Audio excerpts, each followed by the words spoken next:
able to nip any pending attacks in the bud. We saw what happened in Mandera, saw what happened in Westgate the other time. I want to say that if I'm president, I will not be watching the Formula 4 in Dubai when Al-Shabaab are attacking our people in Westgate.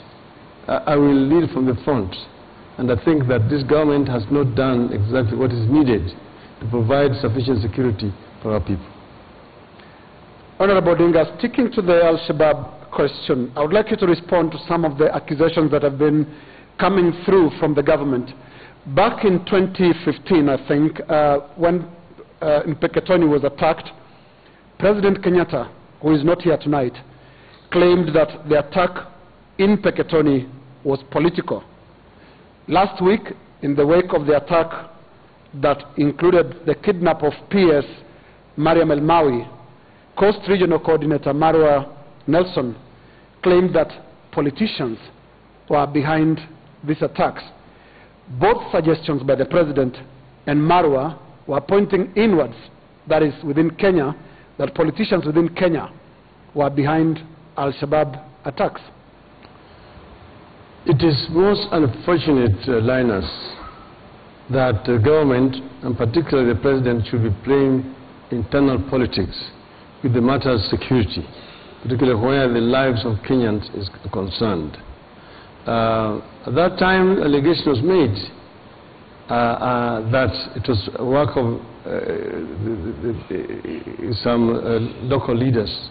And remember, the Lamu governor actually was supposedly accused. And of course, he came out saying he had nothing to do with it, and nothing has happened to him. But Marwa himself, with these other people, they organized attack of innocent Kenyans in Likoni, supposedly as a retaliation to what had happened in Lamu. The Al-Shabaab, of course, owned up and said that they were the ones who were responsible for the attack in Lamu. The other time, we saw what was happening in Garissa, the attacks in Garissa. You see the level of unpreparedness of our forces.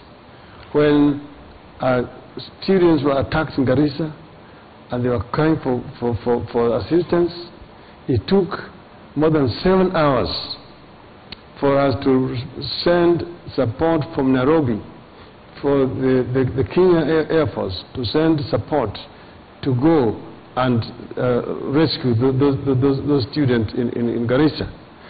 On national days, you always see the parades and the air shows. Oh, jeshi letu la taifa, kila mara wako tayari kutulinda. Ndio ni hawa mnaona wanaanga, na hawa, they were not there when the Kenyans needed them at that time. And the same thing has happened in Lamu. Instead of actually taking what is happening in Lamu seriously, they are playing politics with it. This is very serious, and is the most unfortunate that this should be coming from what is supposed to be the Commander-in-Chief of the Armed Forces of our Republic. Honorable Odinga, the structure of this debate was supposed to accommodate your opponent, Uhuru Kenyatta, who has not turned up, but I'm sure he's watching. And we are going to be taking a break in a short while and continue with the second part. But before that, I needed to address questions of integrity. What is your position on integrity? Because you've been accused many times of taking positions that are convenient. In corruption scandals, for example, affecting political personalities close to you, you do not come out as strongly as you come out on other cases. My colleague Joe Age will be addressing the issue of corruption, but I'll just ask you on the bit of your personal handling of the 2008 food security strategic grain reserves importation, in which your own Chief of Staff, Karolio Mondi, signed, and this was captured by a PwC report that indicated that that was unprocedural.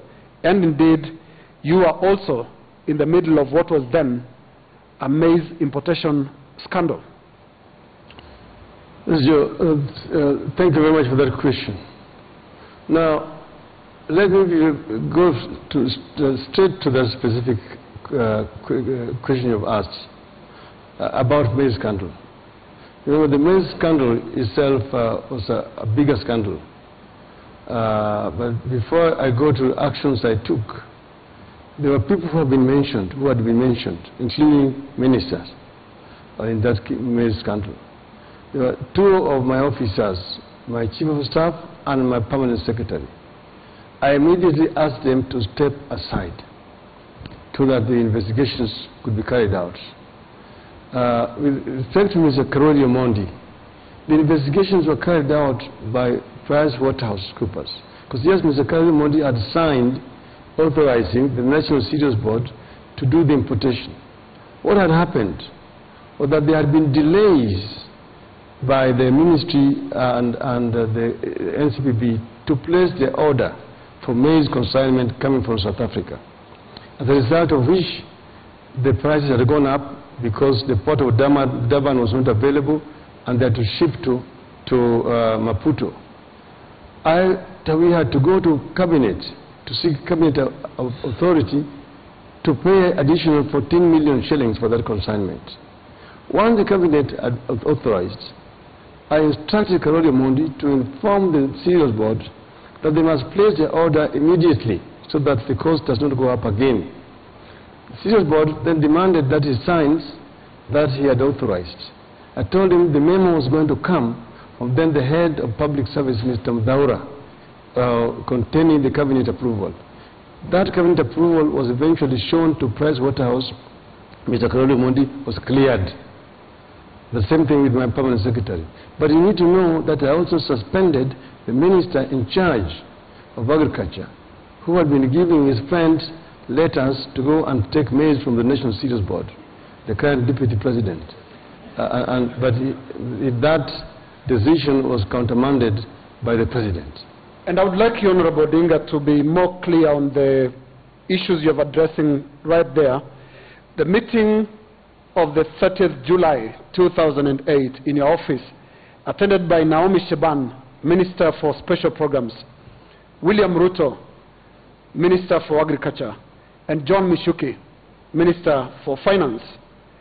And from our sources, this meeting was split because you preferred yourself getting maize from South Africa.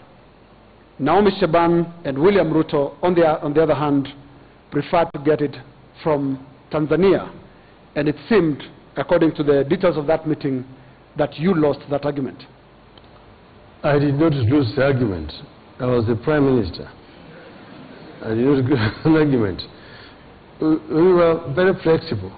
It needs to be known that at that time we were looking for maize which was GM-free. And it happened out that at that time it was only in South Africa. Tanzania had actually banned maize importation because they themselves had a shortage of maize and they were not going to export to Kenya. Even at the cabinet, when we were told that there was maize, we sent the Minister for Agriculture to Dar es Salaam and arranged for him to go and meet with the President Kikwete, who was then in Bagamoyo. And the answer was clear. Now, Madam Naomi Shaban was talking about us getting maize through panya routes from Tanzania into Kenya. And we told her we cannot allow, as a government, to import maize illegally from our neighbor. That does not happen. And that's why I said, no, we cannot do that to Tanzania when they have banned maize exports. So we therefore made a decision to import the maize from South Africa. But because there was delays, the South African company had said that they had limited space at the Durban port. If the order was not placed by a certain date, they would have to ship, to transport this maize by road to Maputo, and that would result in additional costs. And they were still haggling whether to bring from Tanzania that will bring from Mexico or the other sources they are talking, West Africa, in Cote d'Ivoire, the opportunity to ship was lost, and the cost therefore went up by $14 million. And when they wanted us to place the order, I said, no, we cannot place the order because there's additional $14 million. You have to go back to the cabinet to seek cabinet approval. That was the reason why there was delay. But the input of all these events, Honorable Odinga, would it be right to put it to you that none of you really meant well? Pardon? None of you really meant well. Both yourself on one side, William Ruto and Naomi Shaban on the other side, your interest was to get selected importers to do this for purposes of profiteering. Linus, the work of a prime minister was basically coordination. That's how my office came in. That's why there was Ministry of Finance, there was Ministry of Agriculture, there was Ministry of Special Programs. Ministry of Finance because they were paying, Ministry of Special Programs, they were the users, and Ministry of Agriculture for obvious reasons. So the decisions were basically theirs. My office was basically just coordinating to ensure that these things were working smoothly. And that was the decision which was taken jointly between the President and myself. So we did not even know the companies which were going to export to SMEs. That the tendering was done by the NCPB.